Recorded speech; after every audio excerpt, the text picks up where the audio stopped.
All systems go. Clear for liftoff.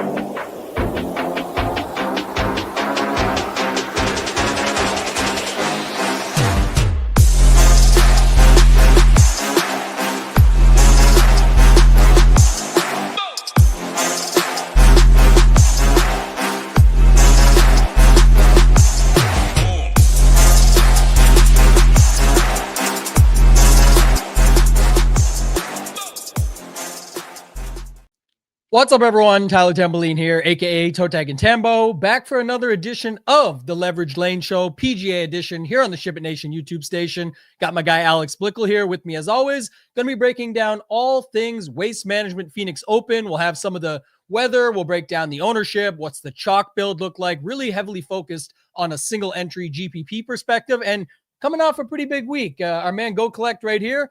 Blickle just out here calling his 60-1 shots 1 week at a time. Congrats to you on the Justin Rose call. We had our lanes last week. Mine was 6 North and 6 South. It actually ended up winning me a 44-44 mega ticket for the upcoming Players Mega Millie. So I'm excited about that, but got to bring you in right off the W, man. It was a nice call on Justin Rose there. Love to see that. How you doing, my friend? Doing very well. It's very nice when your 60-1 winner gives you no stress throughout the week. I mean, that was as easy of an outright win as I've ever had. And yeah, I mean, never at any point in the week was I even like remotely stressed once we got like even, I don't know, halfway through his Friday round. It was like, this looks pretty good. And I don't think it's going to change. Yeah. What do you think about that? Like, I think it's so funny. To me, it was over on Saturday by the numbers and by the math and by like anything you've ever seen. But then all of a sudden, people are trying to make Sunday exciting and they're trying to put it in there just from your golf background and history and knowing it. Like, the guy just can't fall apart like that on Sunday, or like, how do you feel about it? Because a lot of people were stressed that it's like, oh, it's only Justin Rose. It's like, he could give it back. We've seen 5 strokes from behind recently, et cetera, et cetera. How do you think about that? Yeah. I mean, the only real stress was off the tee. Like if you remember, I don't know, a year and a half ago, 2 years ago, 3 years ago, why was Rose not playing anywhere near as well as he's playing now? It's because he had no control over the driver. Like the putting has always been there for him. The short game, the iron play, it's always been there for him to some degree.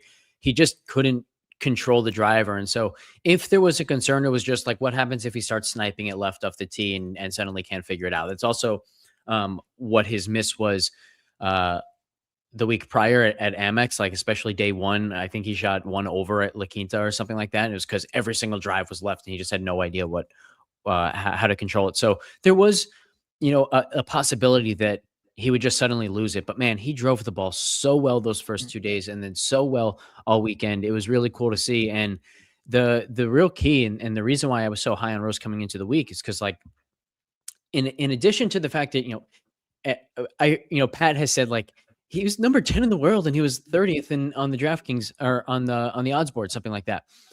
And the thing to me was he was 10th in the world rankings, not because of some like inflated, performance 2 years ago or something, but literally because of how well he had played in the previous 6 months. And then the only reason to assume that he might not continue that level of play was because of age. But the thing about his age is his ball speed was up by like 4 miles per hour coming into last week. And now it's up by even more than that because he was touching 180 at times last week. So he was clearly working hard this offseason and might even be better now than he was last year. Yeah, he's fired up. A long ways from doing ice cream commercials for MasterCard and gazing off into the distance in certain, I guess like apparel commercials and things like that you just used to make fun of Rose. But, good for him and getting it all and putting it together. I know, speaking of Go Collect, he did hit the 60-1 shot as well with you. I saw him post that in the Discord. There was a lot of Ship It Nation members I saw that hit it. And I'm with Gary. Amazing call, and I didn't take because I'm a donkey. I believe, and it was Go Collect who messaged me. He was like, so did you end up betting that Rose thing? And I was like, oh, I meant to do it right after the show, and I did not. So I missed out on that with you guys as well. But a lot of fun and always great to see that when it comes down to it.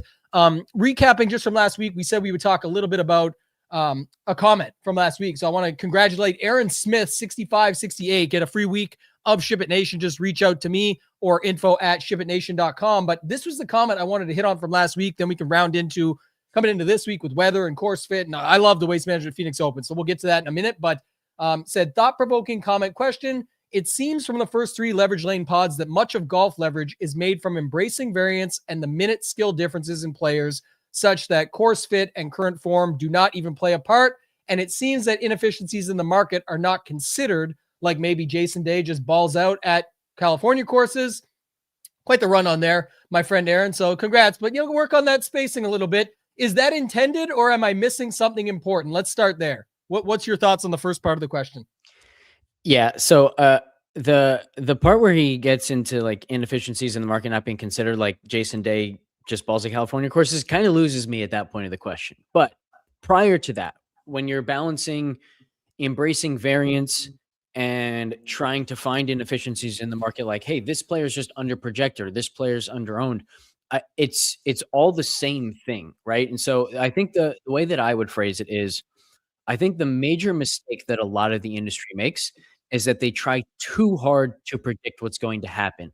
And examples of that are, I think, like looking at putting splits by different surfaces. Like putting is always going to be extremely difficult to predict. If you're not just understanding that putting is volatile and you're trying to say, I know putting's really volatile, but this guy puts really well on this surface, so he's going to putt well this week. You're probably overconfident about that. And so when people try so hard to predict that which can't be predicted, they're putting themselves in a bad position, and they're putting themselves in a position where we can take advantage. So it's not that inefficiencies don't exist. It's that we have to be very careful and very mindful of just how well we can predict things. And then even when we do think we have a projection advantage, and we do think, hey, this guy's on a projector, this guy's on own, something like that, we still need to understand just how volatile things are. And we want to embrace that variance. And so I talked with Pat about this yesterday on his DFS show in regards to betting, actually, which is like, I think one of the reasons why I've been successful in the outright market is because I'm not just looking at how guys project and saying, oh, this guy's projected way too well to be 60-1. Rose was projected well, but he was projected this like equally well to many guys in that range. The reason why Rose stood out to me as the best outright was because his event to event volatility was by far the highest in that range, and was even the highest in the entire field. So that volatility means that, like, look, when he has a 95th percentile outcome, he's winning the tournament. When other guys around him have a 95th percentile outcome, they're finishing third. They need to have a 99th percentile outcome to actually win the event. And so when you get into that kind of math and that kind of understanding, again, it's not that there aren't important differences in course fit and recent form. It's that there's a very capped ceiling to how far that can take you, and embracing the volatility of golf and understanding how important volatility is to actually like harness that and use it to your advantage, and not just use it as an excuse for why you didn't do well in the past week, is where I think an even larger edge lies. Yeah, and I like the second part of the question better, but I just want to add to that quickly is, again, I believe this is the biggest leak in all of PGA DFS specifically, of the focus on like the picks, the plays, and the ownership. Like people are in the chat already asking, do I need one play under this percent? Do I need two? My lineup, that one was 6 donkey chalk plays, but we talked about it specifically. When you go with a side or a wave or whatever it might be, they were all over 10% owned.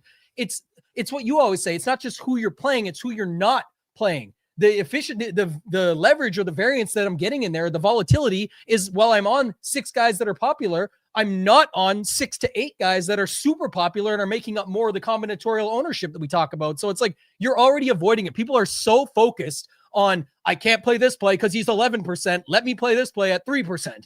Like, it can help you. Sure, there's things like that get built in naturally. You can use optimizers to make that happen. You can use contest sims that can put you in that zone. But I've said it for years and I'll say it again. It's not who you play, it's how you play them. People get really caught up in just struggle heavily with that. And if you would just ignore it, like I say to people all the time over at Chip It Nation, with the stone, you could do it with your stuff, guaranteed, at FTN with GPP scores. Delete the names, delete every name on the paper, and just play the game. Stop worrying about everything else. They're all eligible to be played. They all have a projection. They all have an ownership percentage. They all can be put into lineups in certain combinations.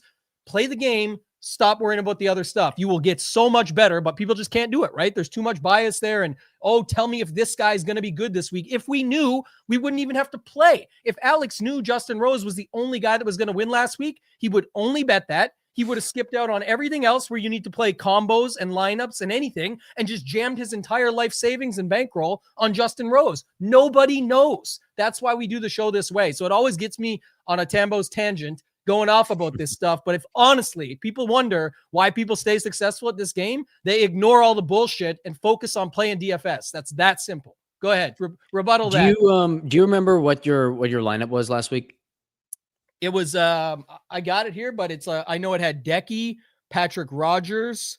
It legit, like every play that was 12 or 15% owned. Like it was what we talked about a little bit too, by the way, of like, I know they're all going to be 12 to 15, but I'm not going to have like a 40% in there or something like that. If you think about it from that perspective, I can find it here real quick, just to give you a second. And it would have came like second in the 8. Like I don't play those outside of the week or the 55, whatever. It's like, it still scored well.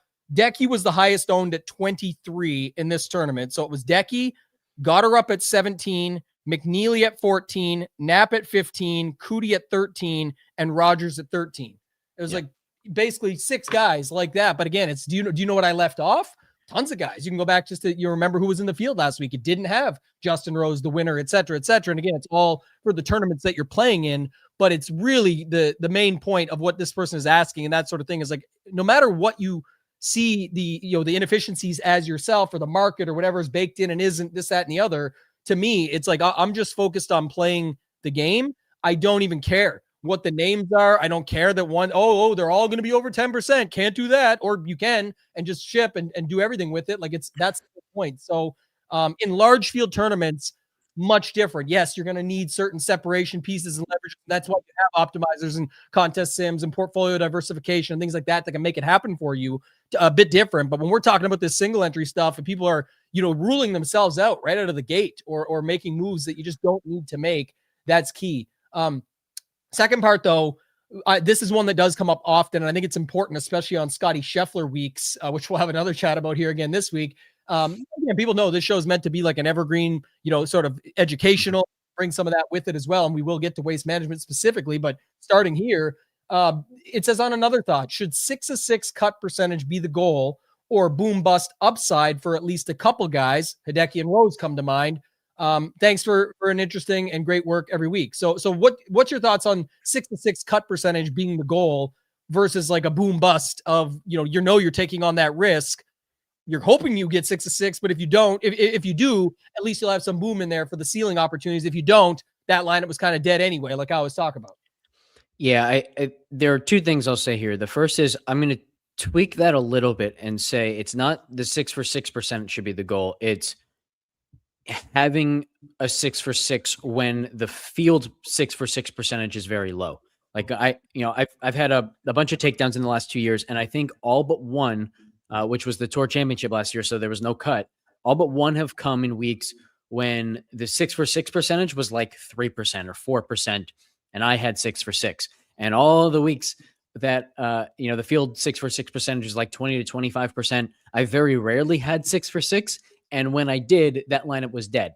So I think there's like a very purposeful approach when I'm building lineups that I'm thinking about what is the path for the field 6 for 6 percentage to be low, and then how do I make sure that I avoid that path? And so a lot of the time that literally just means fading a lot of the fragile, cheaper chalk. But sometimes it means, hey, I think there's actually some fragile guys up top that I'll avoid and get contrarian up top, and now I can use some of the chalkier values. And so I think like I can kind of segue that into the mistake that I thought I made last week, which was the same love I had for Rose in the outright market. I ended up having for Rose in just traditional DraftKings, and I honestly wish that I had that earlier because that could have been my leverage lane, and that would have been really, really good. But once I had that kind of love for Rose and understanding that when he delivers, he's going to deliver in a huge way and really give me a lot of separation, the rest of my lineup, and if you remember, like my leverage lane was just be super contrarian across the board. And I don't think that anyone that I played was bad as an individual play, but the lineup as a whole would have been better if I had surrounded the conviction on Rose and the potential separation with Rose with higher probability plays. So like I didn't need Jesper Svensson in that lineup. Do I think that he was a very underowned play, even though he missed the cut? Yeah, he's a really good course fit. He's been better on difficult courses. Like there were a lot of reasons to think he could do well, but there were also a lot of reasons to think that he would continue to not play well. And that's exactly what happened. And I could have surrounded him with something like Goddard and Keith Mitchell instead of Spawn and Svensson or something like that. And now I would have been rolling in money at the end of the week instead of having missed cash in my lineup. And so step one to answer this question is, yeah, I do think you want to put a heavy emphasis on getting 6 for 6, but with the awareness of, I want that 6 for 6 to come when the field has a low 6 for 6 percentage. And then the second part of that is you still need someone who can really help you separate. Just 6 for 6 alone isn't enough. You've got to have that 6 for 6 with at least one separator. And that could have been Rose for me last week, but I went for extra separators and got burned in doing so. Yeah, and I think that's the other thing too, just going back to my previous comment, and people say, fired up Tambo is the best Tambo. When I only do one show a week, I do get fired up because it's the only time I get to talk about this stuff. I'm excited about it. I'm passionate, obviously, as you guys know, but I will say, like you say, even there, like one separate, the lineup construction might be the separator. It's not always the play or the golfer that becomes the separator. By definition, it could have, like, the ownership is low on Rose and he ends up going to win and he is your separator this week. It's like when somebody wins an NFL GPP and they're like, oh, I better go buy the jersey of the lowest owned guy on my team. It's like, did they really cause it? Did the other guy throw an interception that led to a pick six and it was the defense that was the low? Are you going to get the whole defense's jerseys? Like, it's all this stuff. It's like, it just build good lineups. And it doesn't mean winning lineup. We try and build lineups that are going to win. I'm saying, but think about what everybody's doing, how you can build against it. To your point, I love what you said there of like the probability stuff. That's why everybody loved your math example a couple weeks ago with Scottie Scheffler. You weren't just talking about made cut percentage. You were talking about winning. And that's why I said the Scottie Scheffler example. I'm going to a bunch of different places quickly, but noting it.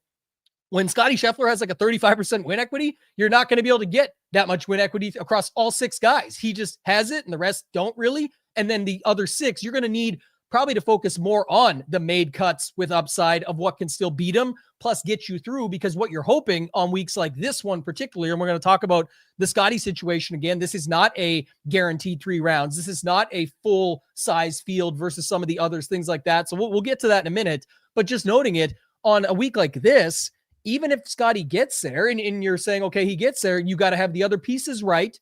And then on top of it, it's like, will that be a 6 of 6? Because like you said, if you end up getting the lower 6 of 6 is because that now your other lineups could just already be in better position by being 6 of 6. So having that, made cut plus that's where you make up. I think it was you that said this to me before on a show we did together. And we were like, when I'm not getting the win equity of Scottie Scheffler, using the most common example everyone knows, I'm looking to get made cut equity and then upside from those guys, because that's the only way to make it up, right? You need to make up something. You're not going to be able to make up the win equity on paper. So now make a lineup that has that upside potential, but still has that made cut. So congrats again to Aaron Smith. I don't have too much else to add there. I know people definitely, though, want to talk about the weather for this week and the course. So maybe you can start us off there. And I don't know if you want to bring up Windy again, if you have it there. If not, maybe just what you're seeing and what you want to talk through when it comes to that, because people are always looking for a good wave edge or some sort of angle to attack with that. And I know it looks like there is some wins on Thursday morning. How it actually plays out, we'll see. But I will say, while you're pulling that up, let's see if we can do this here and then add that. We'll let you add that to the stage. Can I do that? Or I think you might have to. I don't think it's not letting me. So just let me see. Oh, there we go. We're good. I will just say, because our guy Matt Gannon is boots on the ground this week. He's actually going to be boots on the ground the next 4 weeks, which is exciting. Inside the ropes, talking with the golfers, going through it all. Really cool. Just for week 1 to have him out there.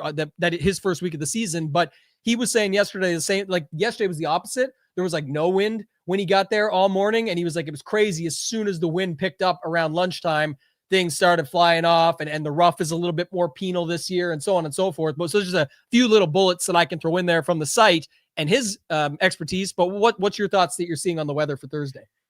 Yeah, so I have up right here the main European model that defaults, or that windy.com defaults to, and you can see there are some gusts projected on Thursday. And I will say, it also note, like, it's pretty chilly early on, and the cool air plus wind is always going to be more impactful than the hot, humid air and wind. So that's worth noting. But the second thing worth noting is, if I hit this wind button, you see all of the different models, and look how like drastically different some of these models are to the others.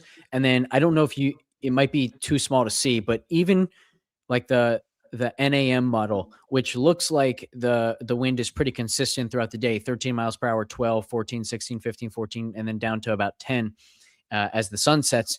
The gusts are not consistent. They start at 36, 35, 32, and they go down to 20, 18, 16 throughout the day.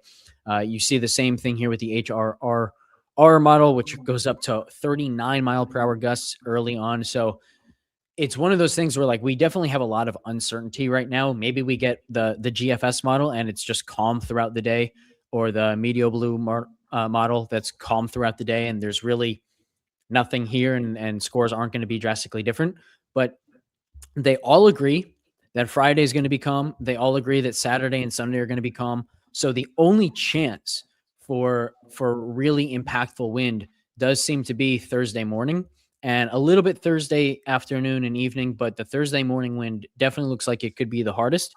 And if you combine that wind with the coolest temperatures, you really could see like a stroke and a half to 2-stroke difference if it all breaks in that direction. So I'm definitely interested in full on afternoon stacks, which is unfortunate because, you know, when I first looked at the board and found guys that I thought were really good plays and who score super well from a DraftKings perspective, a lot of them are in the Thursday morning wave. So going to a Thursday afternoon stack is going to take me off of some of my favorite plays for the week.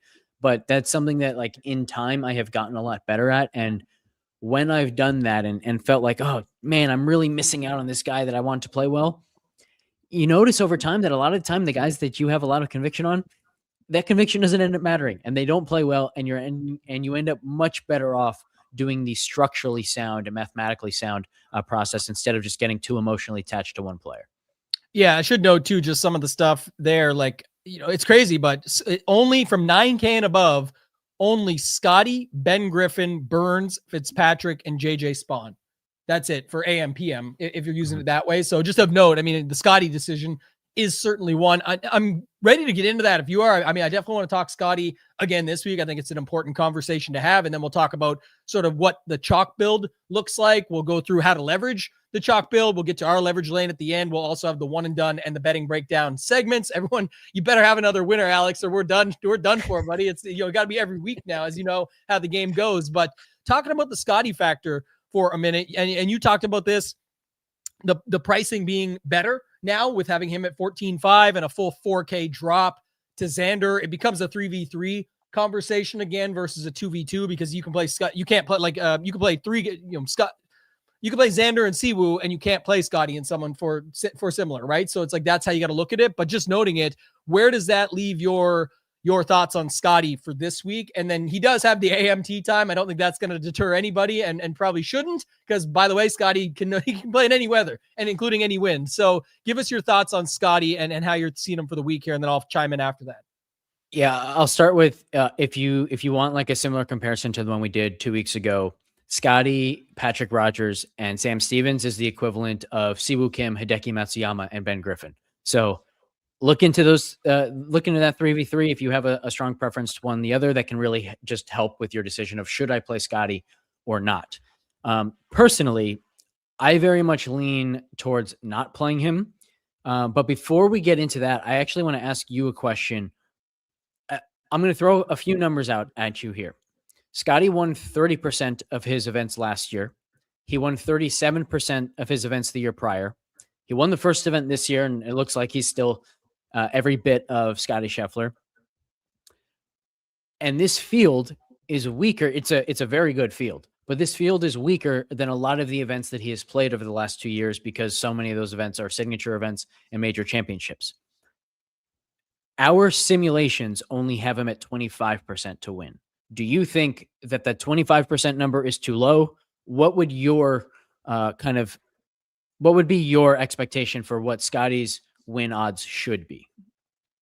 I'm the worst guy to ask this stuff because, again, when it comes to playing the game, it's like about the whole roster. So I do have very intense Scottie thoughts this week, which I'll get to. But for me, like, I just think it is what it is. Like, that's, you know, the numbers are what they are. And I mean, you dig into that a little bit further. I think he's going to be owned more than that. But I actually will say when we get to it, I feel like in single entry stuff, I think he's coming down again to that 25 to 30 range more than he is that 35 plus range that we're seeing in some places.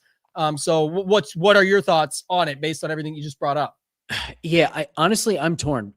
On the one hand, like I can very clearly explain why the simulations are lower on him, and I think this is something you'd see across the industry. This is not unique to our simulations over at FTN Fantasy, but essentially, when you look at, like, take any player in the field, let's look at Ricky Fowler, for example. Whatever he's projected at, there's a reasonable chance that over the next 3 months, or actually, let me back up and say his projection is largely driven by how he's played over the last year, over the last 3 months, over the last 3 events, whatever. Over the next 3 months, over the next 6 months, there's a very reasonable chance that he's going to be better than he's been, and there's also a reasonable chance that he's going to be worse than he's been, significantly so in either direction. That isn't necessarily true of Scottie. He has the same possibility of being worse than he's been, because for him, like, being worse than he's been could still be very clearly the best player in the world. But there's not as strong of a chance that he's significantly better than he's been, because he's already been historically good. He's already been good to the point where the fact that he has sustained this level of play for as long as he has already defied the odds of how well someone can play and continue that level of play for an extended period of time. So that, I think, is a very clear explanation for why projection models and simulations are going to be lower on him than what his actual win probability or what his win frequency has been over the last couple of years. And so I wouldn't fault anyone for saying, hey, he's won 30% and 30% the last 2 years. This is a weaker field than what a lot of those wins have come in. 25% is too low. He's 35% likely to win. But then at the end of the day, I don't even think that that's necessarily a relevant conversation to whether you should play Scottie or not, because to me, the decision of whether you should play Scottie is about how you feel about the 6K range and the 7K range. If you can build a lineup using 5 of those players that you feel good about, that you feel like someone there can give you separation, then by all means play Scottie. Personally, I don't like that route. I want my separators to be better players than, like, I'm a big fan of Michael Brennan. I think that he's got a chance to be great. I don't think he's there yet. I don't want to rely on him as one of my best separators. I want guys like Ben Griffin or JJ Spawn or Ricky Fowler, someone better, just higher quality players. Whenever I'm building a lineup, I think I mentioned this last week, but like the weakest link is often making the weakest link as strong as possible is one of, like, the things that I like to do in my lineups. And that is not a Scottie lineup this week for sure. Yeah, so I definitely have big thoughts on it this week, and they're different than last time. So we agree on this one, and it's not just because the math or whatever. Like, the look at that. It's a couple different things. One, I think in large field tournaments, and we focus mostly on single entry, so I'll get there in a second. But in large field tournaments, I like either committing to them or not. You are playing like a bit of a game of, as my friend Go Collect calls it here. This is a great way of putting it. And I talked about even last time, even though getting the Scottie win and knowing, having him with 5 under 10% guys is awesome. Well, you got to kind of commit to that. So if I have, if I'm maxing out a MME or something like that, I would kind of want to be in on Scottie, play them that way. Know that there's going to be a bunch of dead Scottie lineups with too much chalk in them where it's not as likely to get there that way or get any separators that way, and then do it that way. But you said it best. And shout out to our big guy in the sky, DGen, from last year at this tournament. He brought up a really good point, because Scottie was less money then. He was, I think, 13 or something, or 12.8. It might have been less, 12.5. But anyway, the point is like, look at the bottom of the board and see what you like and think about the tournament at hand. If you love what's going on down there, then it should be a very easy decision, because you'll find a great lineup that you say, here's my best Scottie lineup, and I'm running with it. But even if he's 25% in single entry, there's going to be so many versions of that could possibly be dead. And it will go right back to Aaron Smith's point at the beginning and our added points to it of, like, getting the 6-6 with the made cuts and the upside. This is a regular cut event. This is a smaller field than we saw a couple of weeks ago. They're not getting 3 guaranteed rounds. I think there is a ton of guys from 7,500 to 6,700, but none of them are popping nearly as much as that week when we had there was like 50 guys down there that were all popping in the projections, in the point per dollar, in the sims, all of that stuff. I think this is a different week. And I also will say, now with, again, Xander had a bad week last week, sure, but let's give guys I can give credit to here: Siwoo, Cam Young, Hideki, Burns, Fitz, Hovland, McNeely, Fowler, Knapp. Koepka was fine last week. Harris English, Thigala, Goddard. These are real dudes that I want to play. So if I like the middle of the board more, and I know that I'm going to be able to find that lineup that fits in between, I'm definitely going to be leaning more there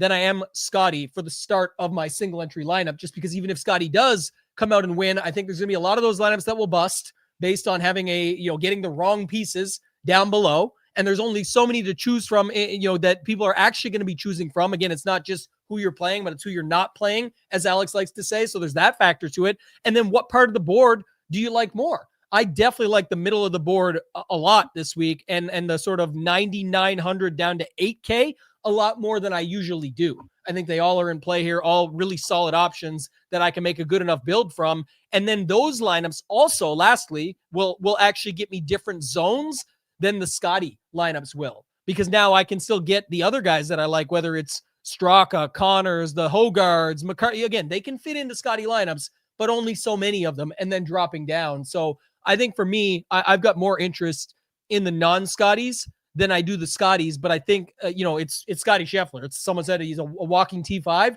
That most certainly is true. Last year, even at T25, well, nowhere near the optimal because of the worst Sunday of all time. He was still in a lot of the tournament winning lineups because just the way the rest of the board played out. Here, I think we got a different rest of the board this week, and that 4K price difference. And it's really more than that, because Siwoo would be my favorite guy after Scottie. And it's like, that's even more than that. So I think it's an interesting week, but I think that makes it better to go that way. That's also why I think, as I mentioned earlier, we'll see more of like that 24 to 30 range on Scottie and single entry than we will the 35 plus that, some are thinking. That's what I was going to ask you next is where do you think that ownership settles? Because we actually have him right now at 22% in MME and only 19% in single entry. If it gets sub 25, I could see it. I still think it would be leaning closer to the 25 side than I would sub 20, but that's pretty interesting. I guess like for me, the challenge I have is I still see value plays being higher owned than what most of the market has them. Like, what do you have Sam Stevens at, for example? 13.5 for MME and 18% for single entry. Okay. So even with that, yeah, I guess it's mainly he fits any build too. That'd be the other thing. What do you have Keith Mitchell?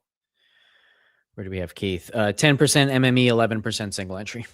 Yeah, it depends on how these guys get steamed, I guess. I think what I'll say is I think the reason why we have Scottie so low is very similar to why we had Xander a lot lower than the field last week, which it wasn't about the value plays necessarily. It was about how much enthusiasm was for the guys right below him. Now, we had Cam Young as the one getting the most steam. That was wrong. It ended up being Hideki. Hideki got to like 33% in some single entries.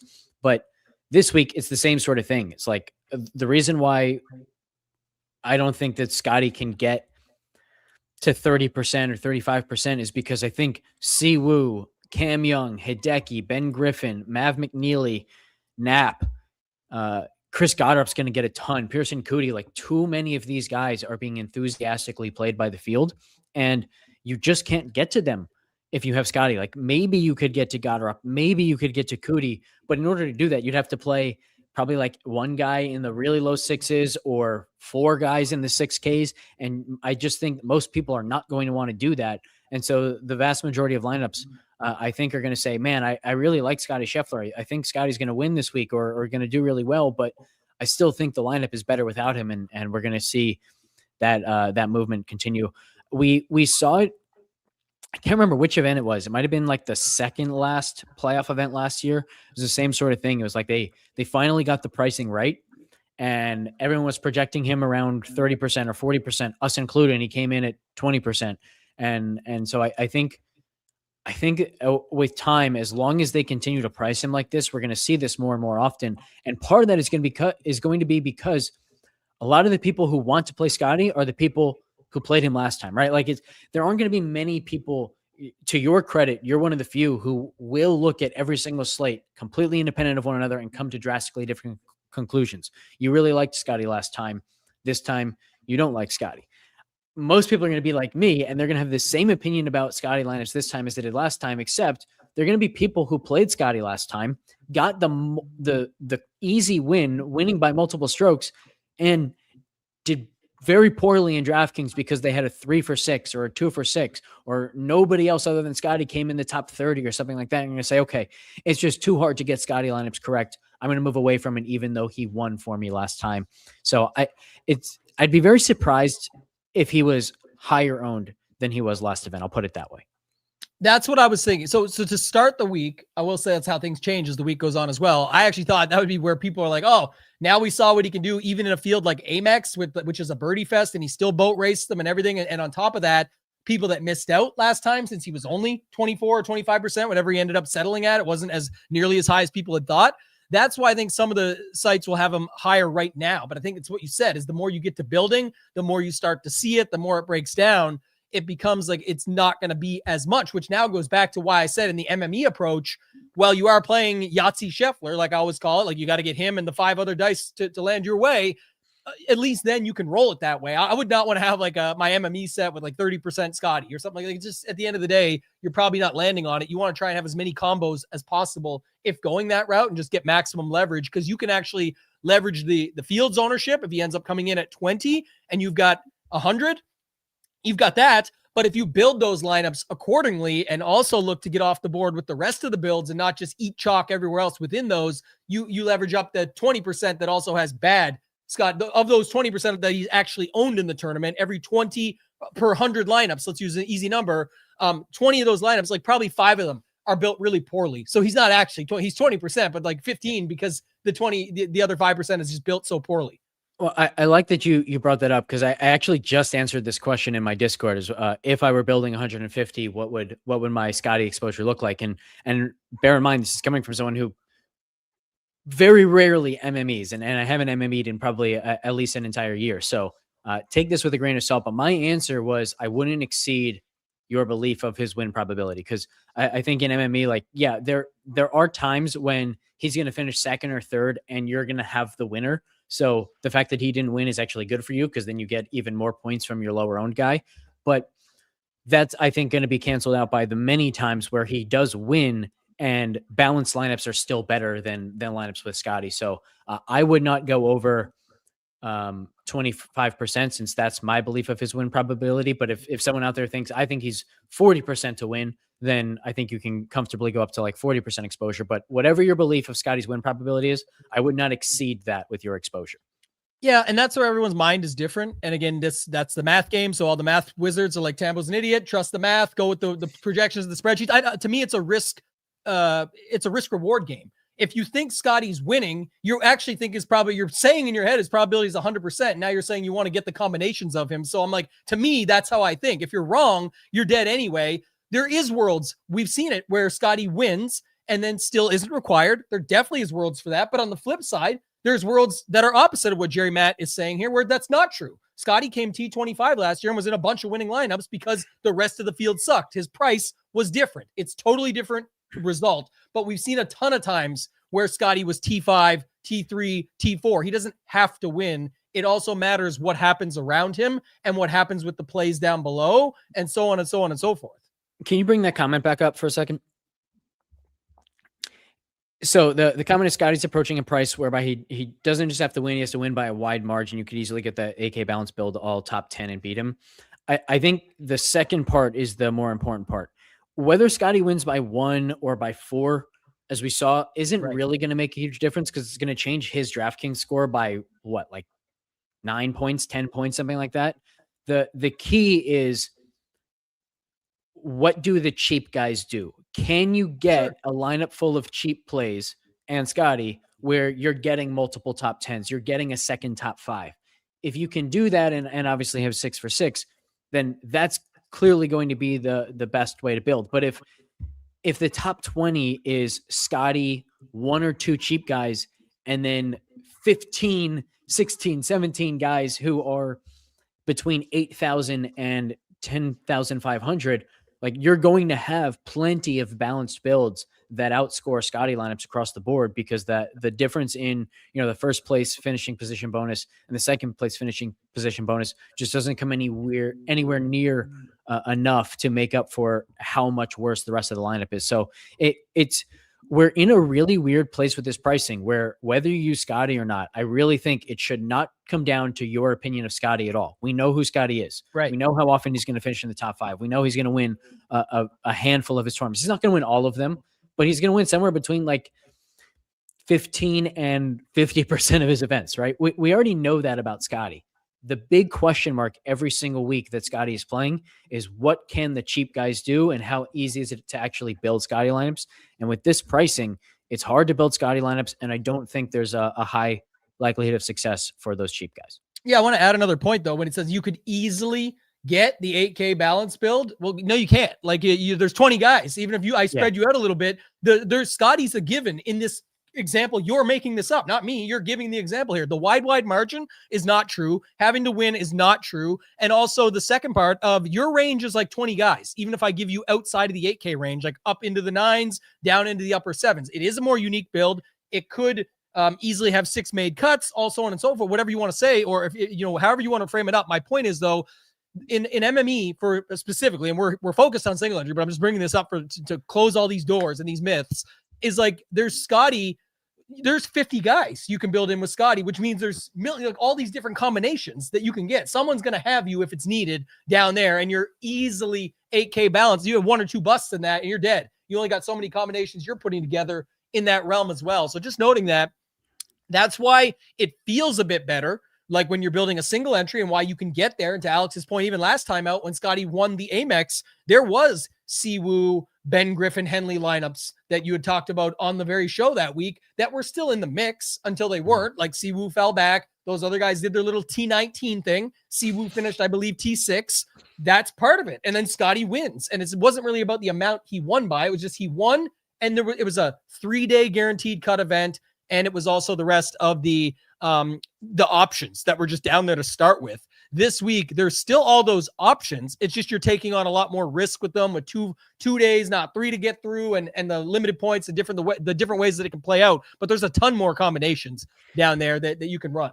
Yeah, to add a little bit more context to that, that was a really good call out, Tambo, because Data Golf has one guy other than Scottie with at least a 30% chance to fit or to finish in the top 10. We have one guy with at least a 30% chance to finish in the top 10 outside of Scottie. Theirs is Xander, ours is Cam Young. So there is a difference, but talk about being dialed in with the simulations. They've got Scottie at 69% to finish in the top 10. We've got him at 69.8%. So I feel pretty good about our simulations.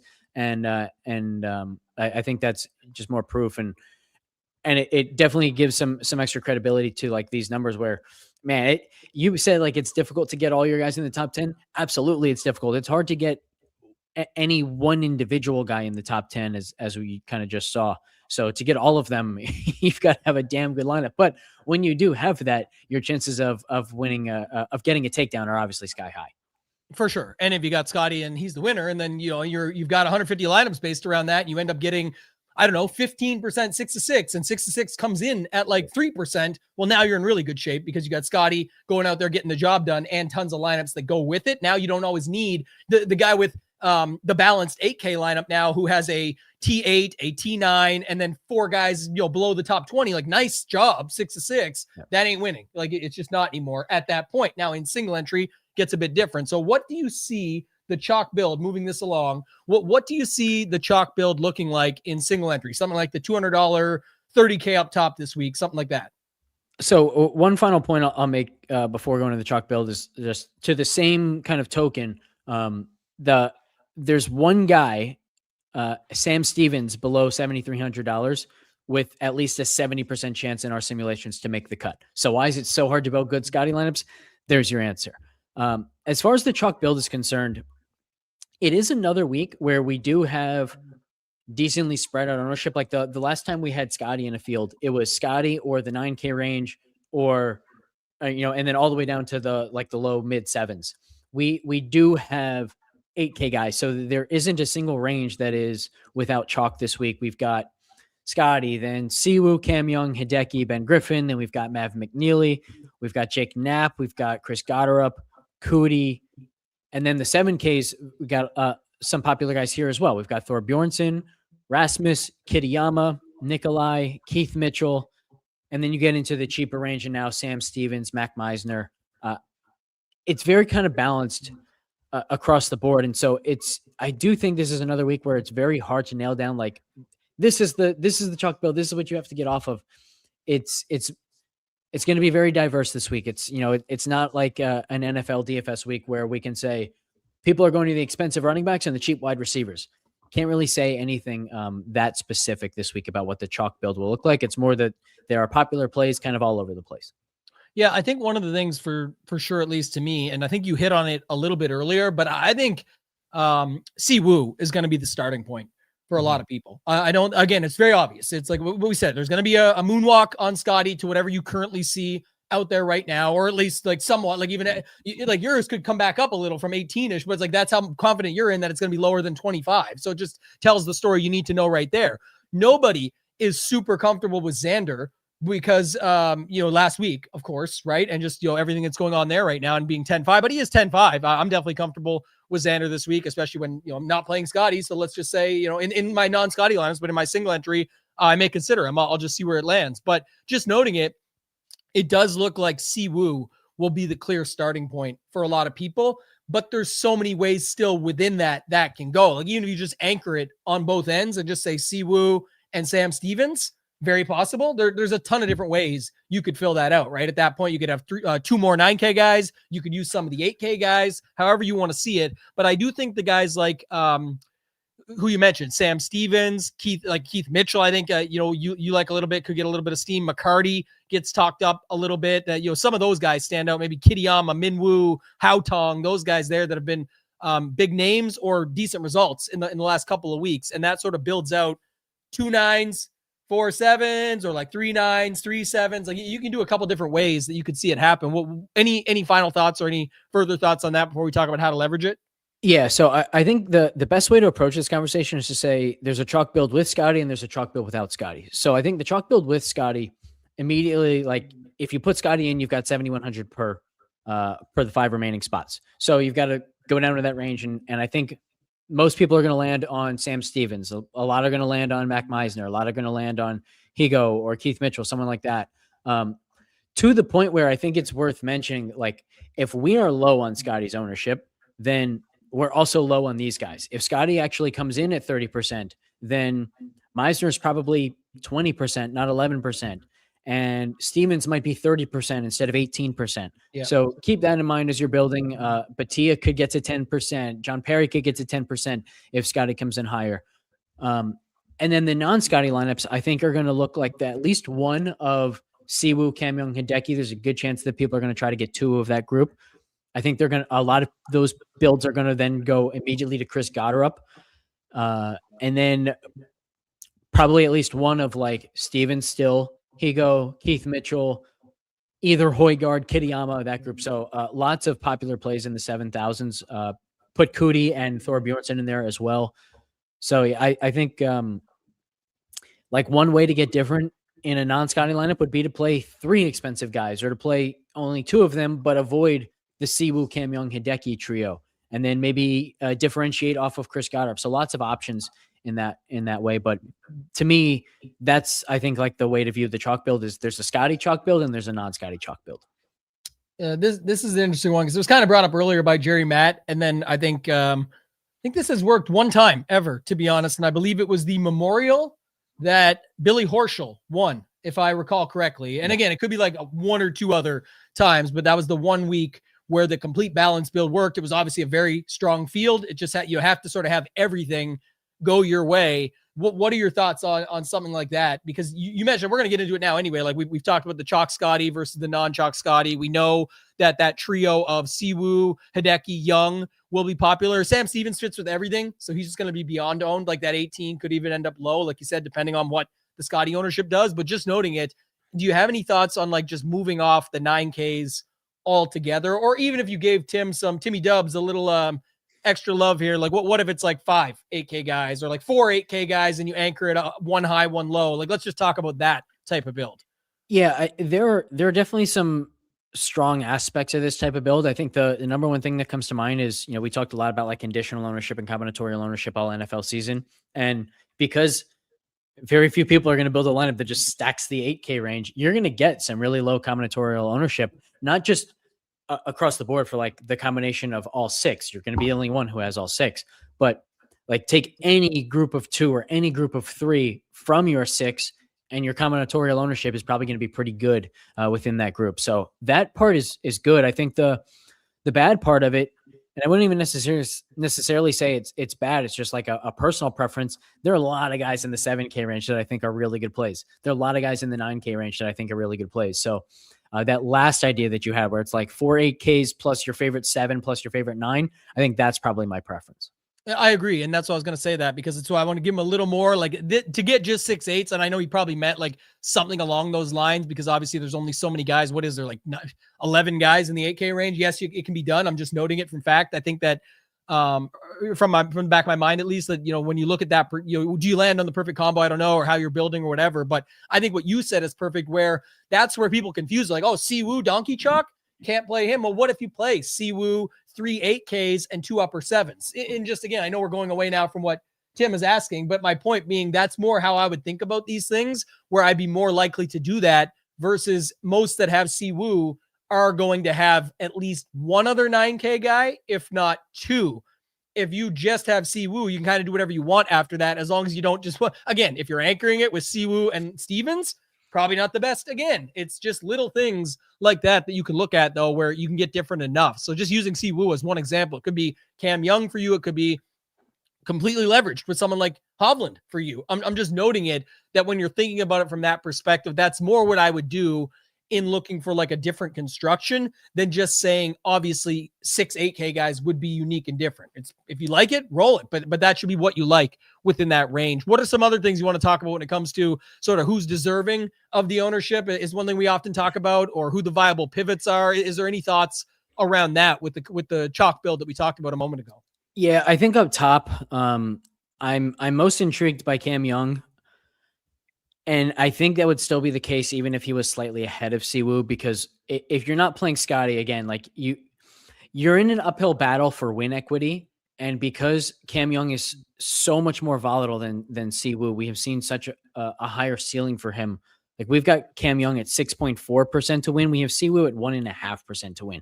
Now, you could argue that maybe we're a little bit low on Siwoo because he does have a history outside of the last 2 years of being a bit of a volatile player, but just hasn't been the case in the last 2 years. So we haven't seen the ceiling from him. And part of that, by the way, is that he's just not like ever spiking with the putter. So it's really hard to have a week where you're beating Scottie, Scheffler, Xander Schauffele, Cam Young, Hideki, all these guys, if you can't have a week where you're actually making a lot of putts. So I like Cam up top. I think Goddard is a very strong play. Like, he's projected extremely well for us once again. It is a bit of a week where, like, you can avoid a lot of chalk. And I will also make a disclaimer here and say, the more people who kind of catch on to this idea of I'm going to stack the late Thursday wave, the more we're going to see ownership change, where maybe Harry Hall and Corey Connors really steam and Chris Goddard actually moonwalks, and Hovland and McNeely steam, and Spawn and the trio of Ben Griffin, Sam Burns, and Matt Fitzpatrick moonwalk. So we could still see a lot of movement in ownership, and it is worth pointing that out, particularly as it pertains to the wave splits. But yeah, I think to that point, like, man, Keith Mitchell really stands out to me, because that whole 7K range, like, I thought was just phenomenal coming in. It's not just that they're good, talented players. It's also Keith, Haotong, Nikolai, actually both Højgaards, Wyndham, Kitayama, Thor Bjornsson, all of these guys, in addition to being very talented players who have a chance to be on their own, they're all outstanding when it comes to making birdies and eagles. And I do think this is a course where they can kind of separate in terms of just the number of birdies and eagles that they make, even if they're not necessarily separating from a strokes gained perspective. So I like this entire group, except the Højgaards, Kitayama, Clark, they're all in the wrong wave. So of this group that I really, really like, Thor Bjornsson's in the wrong wave as well. It's only McCarty and Keith that are in the good wave. So I think Keith really stands out to me as one of the better chalk plays of the week. Yeah. What about, speaking of waves, like this was brought up from our guy Ryan, said, speaking about weather earlier and how Blickle said he has a lot of interest in the PM AM waves.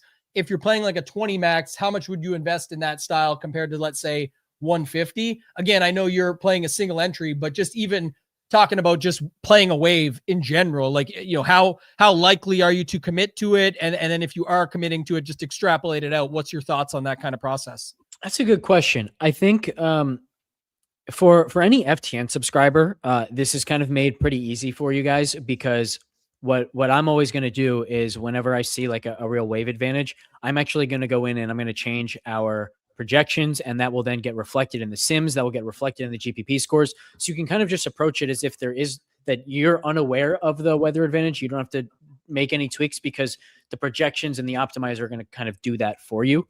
Yeah. But if you're not using projections that are already adjusted for the weather, and even if you are, like, maybe because I'll always put context to that, right? So I'll go into the FTN Discord and I'll say, hey, I made projections assuming a 0.5 or a 1.5 stroke advantage, whatever it is, for the early wave. And maybe you look at the weather and you say, man, I really think this could be 2.5 strokes. So now you go in and you say, okay, I do want, 100 lineups with at least 5 of the good wave guys. And then you can give me 50 lineups that just take the best players and do whatever you want with that. So I think it's a big personal preference thing, but it's really important to understand if you're using projections that are already factoring in the weather or not, because you don't want to double count it.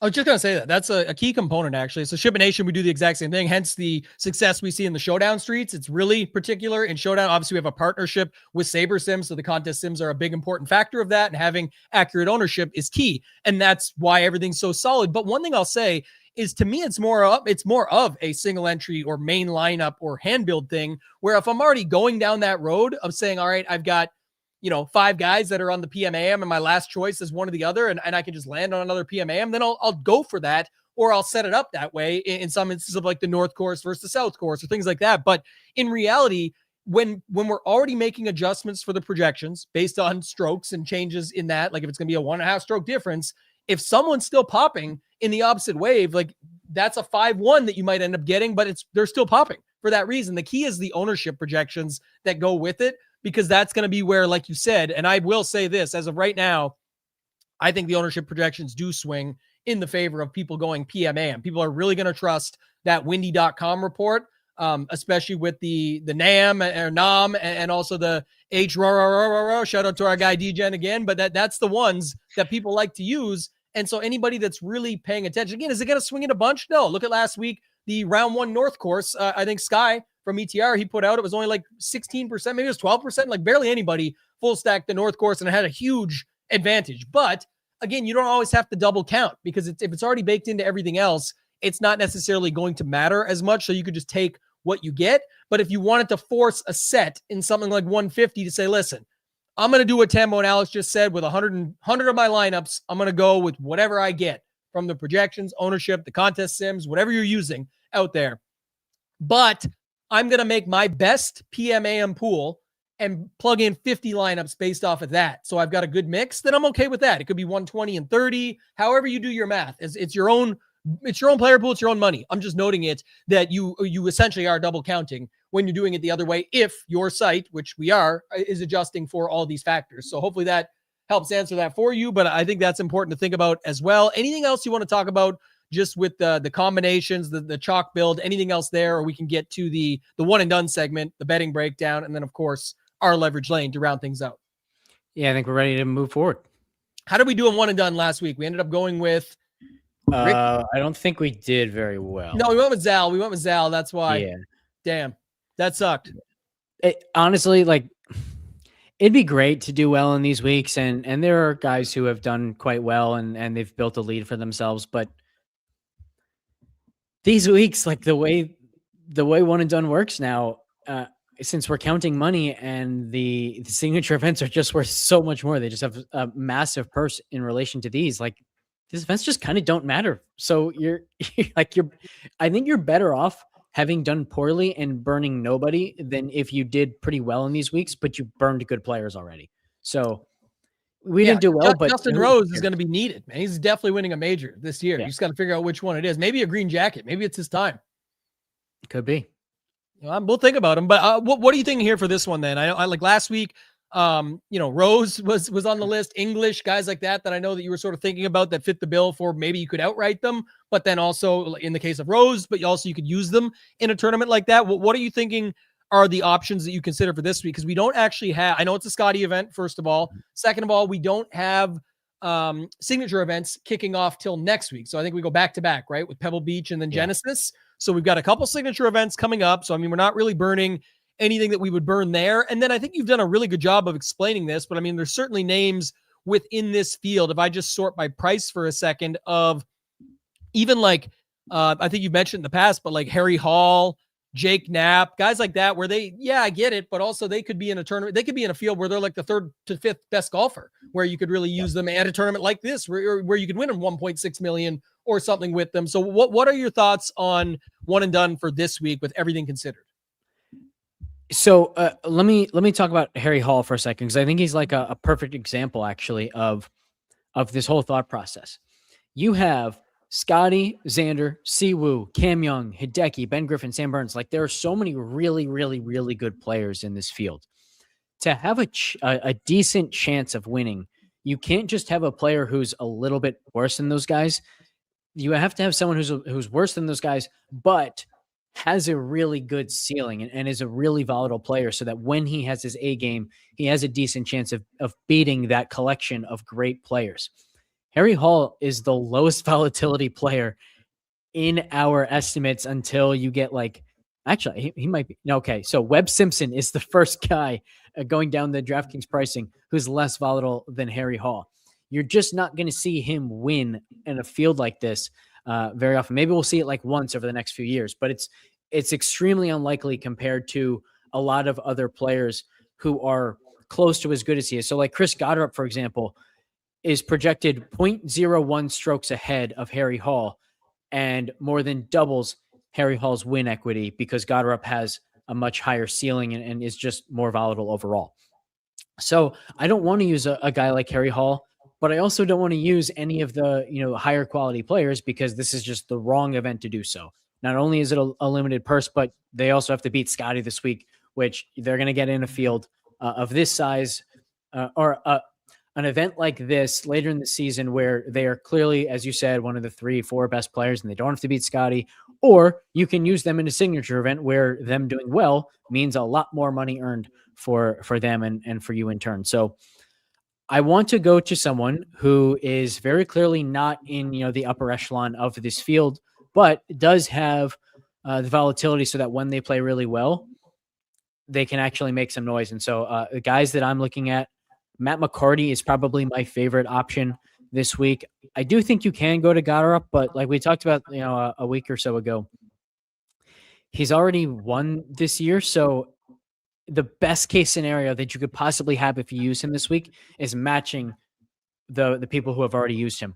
I would rather wait and use him when he can then exceed the people who already got the great outcome from Goddard. So I think McCarty, Sepp Straka is very interesting. Now, if Straka starts playing really well like he did last year, you might want him in a signature event. So I think McCarty definitely is my preference there. But Minwoo Lee, Garrick Higo, Andrew Novak, Haotong Lee, like that's the kind of player that I'm interested in this week for one and done, which is not super exciting. They're not likely to win. They're not likely to get you a great week, but I'm just playing the game of one and done. And I'm in it for the long haul, not trying to get off to a hot start for no reason. Yeah, a couple other things there quick, and then we'll move to the betting segment. I'll let you take that one away, but just noting it, like the other thing about I know it's still so early, nothing to be worried about yet at all. We're literally just starting the season, no signature events yet, anything like that. But I think the Goddard one is almost like you said, you're only going to get the same thing out of him that others have. He's actually great, and I know it's not like we're saving for this. It's just noting it. It's like, imagine you have him later on when you're behind, nobody's on him, and he can not only be low owned, get you back in it at a signature event where no one's on him, because the lower owned, the separation, and that value of that money now also doubles down on beating the previous Goddard up owners, and in a week where a big name fails for them. So it's like double leverage almost from that perspective. Other guy I was thinking of, I know you used him in one already, but was Ricky Fowler. What's the difference? Like we thought about him a couple weeks ago. It's like, I'm not saving him for anything else crazy. I think this could be a spot. We know he has good history here from the past. Not that I'm a course history truther. I care way more about how he's been playing lately. He's actually been horrible here in the past. He WD'd last year. He had miscuts before that, etc. When he wasn't playing well, he wasn't even playing well here. That was the contrary to a guy like Jordan Spieth, who when he had his rut of downward spiral, those couple of years, he was still playing good at the courses he played good at least. And that was kind of the opposite for Ricky. But I think he's interesting. I like your McCarty call. I like the Higo call. I think all of those guys are pretty interesting. People are asking about like Mav McNeely, Daniel Berger, Max Homa. Any more of those that you want to chime in on? Mav is too good of a player for me to want him this week. Berger and who else? Berger, Homa, and Spieth were the other three. I don't want to use Spieth because if Spieth starts playing well, that's going to be like a big development, and his projection now compared to what it would be 3 months from now could be a lot larger than most players, just because we know what the elite Spieth looks like. So if he, like, let's say he won this week, our opinion of Spieth would change drastically. If a lot of these other players, like if McCarty won this week, he's the same guy that we think he is. He's playing well right now. We know that his A game is really good, but we've also seen him play very well for a month before and then fall off the table for the next 2 months. So our opinion of McCarty wouldn't really change the way it would have of Spieth if Spieth really delivered this week. So I don't want to use him. Berger is a little bit on the low volatility side. And even when Berger was at his best, he was a really low volatility player, but you at least have the outcome where, like, he could be really good. And we've seen that he's really accurate, and his iron play is back. So like the things that made Berger really good at one point are there, except for the around the green play. When Berger was great, he was accurate off the tee, great with his irons, and really good around the greens. Right now, he stinks around the greens. So I would personally rather not use him here, since around the green is so predictive on this course. But yeah, I think not the worst idea. Yeah, people just look, I think, at the second place last year, the 28th, the past history, even the year Scott, when, using Ricky Fowler as the example earlier back in the day, and then having that sixth place recently would be the reason to go there. I guess at the end of the day, if you burn someone like that, does it really matter to you that much? To Alex's point earlier, it's like it may or may not really matter, but looking for that full on upside, you'd want a repeat of last year for certain. So if it could happen, definitely fine with that. Betting breakdown. What do you got for us this week? Man, I had Sam Stevens ready to go, and his number has just fallen too much. I got him at 90, and now if you want the each way on him, he's all the way down to 60 at both places with the each way. So I don't mind the 80 that you can get in some places without the each way, and I think that segues into a good conversation. Pat and I talked a lot about how to handle the no Scottie market on his show yesterday. So if you didn't get a chance to see that, I do recommend going back and watching that. I'll give like the Spark Notes version here real quick, which is, I think the books did a pretty good job. Actually, I think they did a really good job of adjusting the numbers for the no Scottie market. Now, the important point here is when you look at Scottie's odds, and let's see, what is he now in the betting market? He was like 220 to 240 when I looked yesterday. It looks like he's still in that range. I see the lowest I see is plus 175. The highest I see is plus 240. So let's just use plus 200 as the example. If Scottie were plus 200, that would be an implied odds of 33.3%. Essentially, if he's plus 200, it means he's going to lose 2 times for every 1 time he wins. So 1 out of 3, 33%. The books do not believe that that's his actual win probability. If the books are setting him there, they believe his actual win probability is lower than that. 25%, 27%, 28%, something like that. They're adding that handle to the Scottie number to give themselves some protection so that they don't get burned by Scottie knowing how many people are going to bet on him. When they make the adjustment for the no Scottie market, they're not using that inflated percentage. They're using their actual expectation for what his win probability is. So if you think that he is more likely than 25%, 27%, 28%, something like that to win, then you probably will find some good value in the no Scottie market.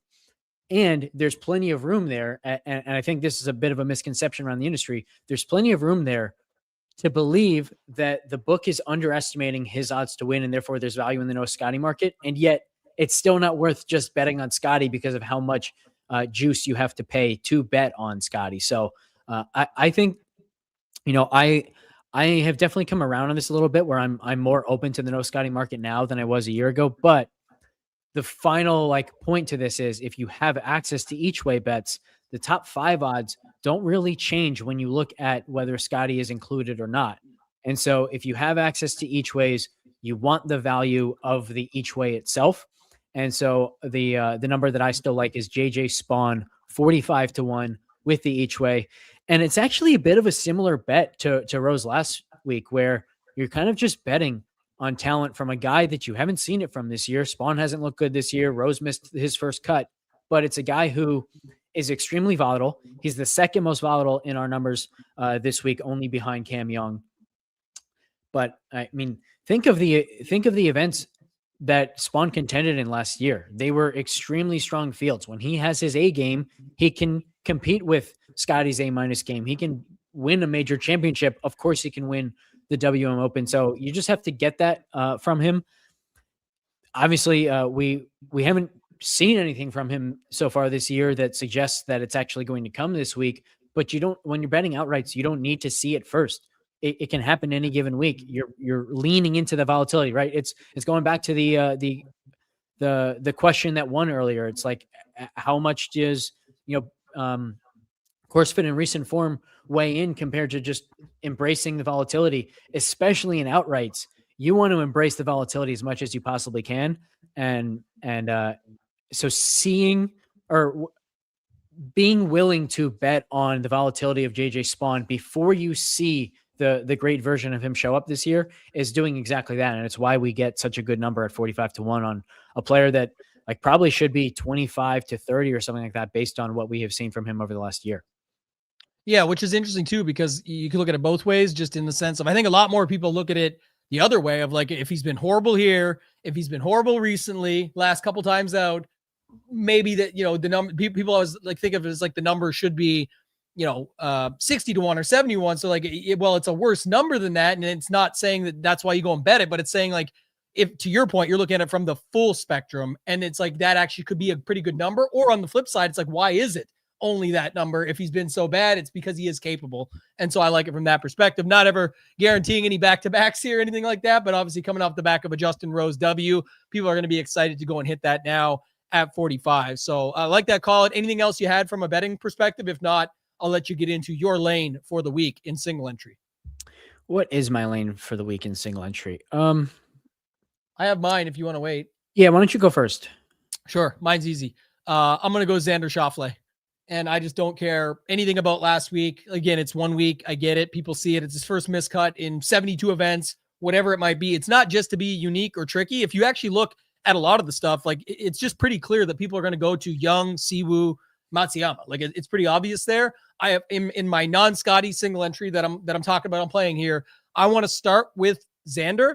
I can then easily play one of those three if I want to fit them in, because people said, oh, I saw earlier, why would you play Cam? Or why would you play Xander when you could play Siwoo? Why would you play Xander when you could play Cam Young? Multiple comments in the chat.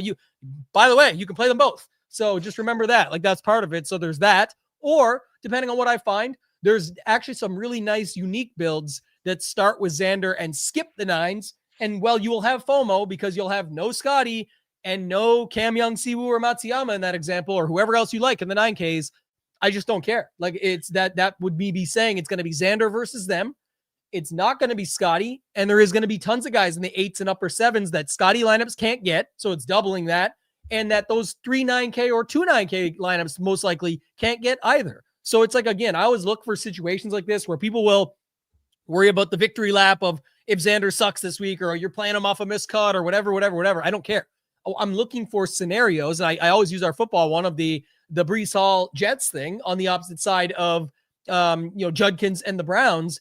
It's like, I'm looking for different angles. If I'm not playing Breece Hall, I'm playing Tyrod and the receivers. And then I'm getting the opposite running back. And then I'm going against that defense. That is good DFS play. Whether or not it works out, I don't know. And to be honest, go look at your projections. Like Xander pops off the page versus those 9K guys. He's only a few bucks more. You just don't like that he missed a cut last week. By the way, here, 10th, 3rd, 2nd, 16th, 10th, 7. I mean, he's been fine at this course in the past. Whether or not last week matters, we'll find out.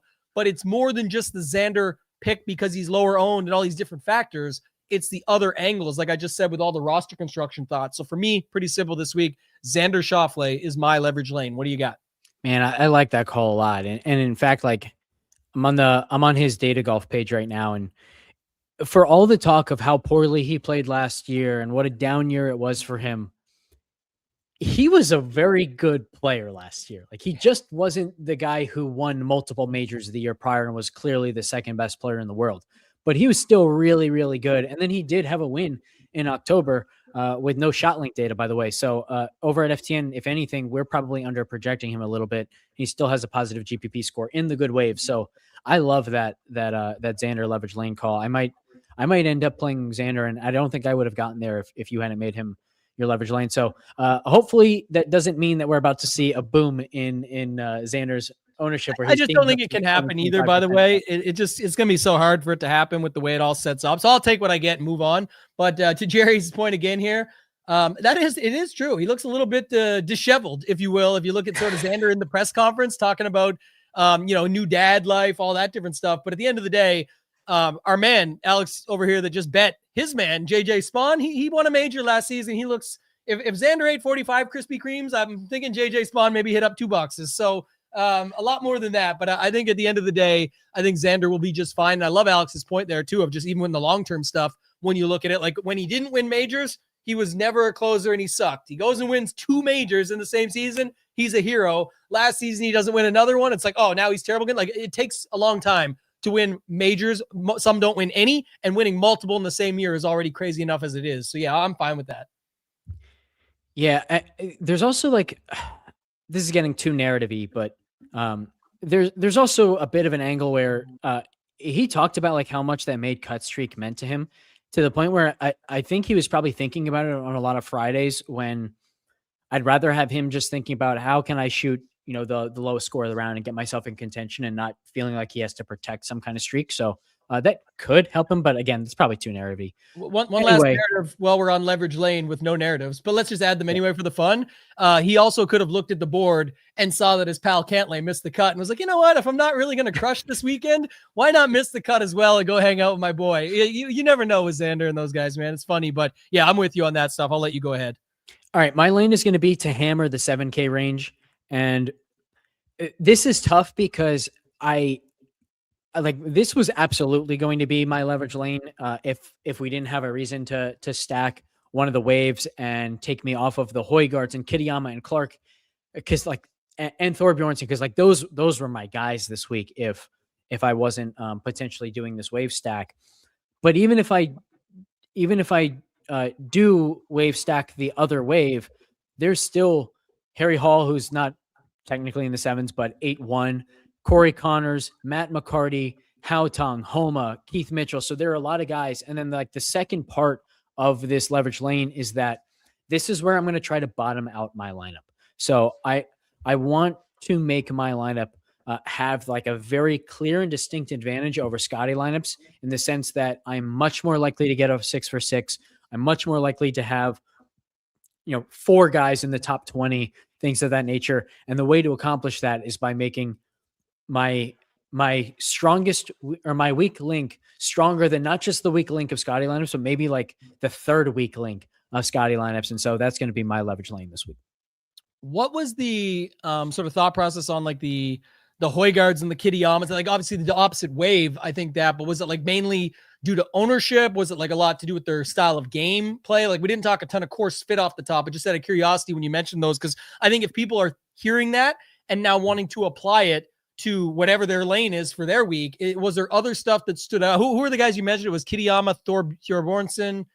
Kitayama, Thorbjornsen, Wyndham Clark, and the Højgaards. And yes. And actually, I mean, McCarty, Keith Mitchell, Haotong, like those guys are all in this group as well. So from a course fit perspective, the biggest thing here is that driver is massively important. Distance is over 50% more predictive than usual. And usually when you have either distance or accuracy that much more predictive than usual, it steals signal from the other, because there is a bit of a trade-off, right? Like the further you hit the ball, the smaller your margin for error. Now, our strokes gain driving distance and strokes gain driving accuracy do account for that. So there's less of a trade-off, but you still see it in the course fit model a bunch. But here, accuracy is also more predictive than usual, about 15% more predictive than usual. So it's very unique in that sense. It's reminiscent of a US Open in that sense, where both aspects are more predictive than usual. And you also get a crossover with the US Open in the sense that around the green play is more predictive than usual. When you think of this golf course, the thing that stands out to me is there are a lot of what I call high leverage holes and high leverage shots, where if you execute, you hit the shot you want, you're in great position for a birdie. Maybe you even have an eagle opportunity. Think of 15, the par 5, or 17, the drivable par 4 with the water left. But if you miss in the wrong spot, you've got a good chance to make bogey or double bogey. And part of the reason why I think around the green play is so predictive here is because around the green play has this like hidden signal of course fit management. Are you consistently missing in the right spot? Now for around the green play, that often means, are you missing below the hole where the up and down is really easy, as opposed to being short-sighted with no chance of getting up and down? But it can also, of course, therefore mean missing right of 17 and having a chance to, lean into your strong short game and get up and down for birdie, as opposed to pulling it left into the water and now staring at bogey or double. So all of that said, one of the things that this group of players does really well is they make a ton of birdies. And when you're on a golf course where you have a lot of holes that if you execute, you can make birdie. If you don't execute, you're not making birdie. I want guys who make a high percentage of birdies, and all of these guys do that at a really high clip. And it's nice because one of like the major predictors of how many birdies you make relative to your skill level is how long are you off the tee. And all of these guys have a ton of distance off the tee, so it's no surprise that they are as good as they are at making birdies.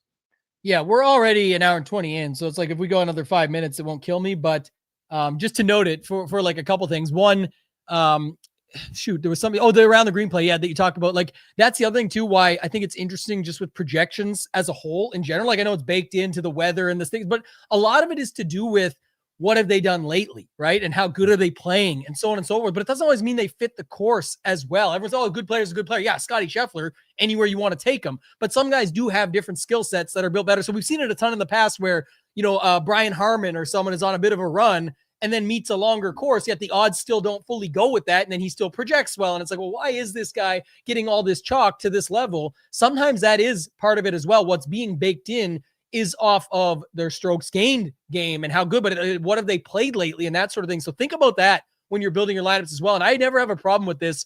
Ben Raza used to do this quite often and talk about it. That's where sort of the building in sets we're talking about, but like the skill set lineups, that's why I asked on that group of players.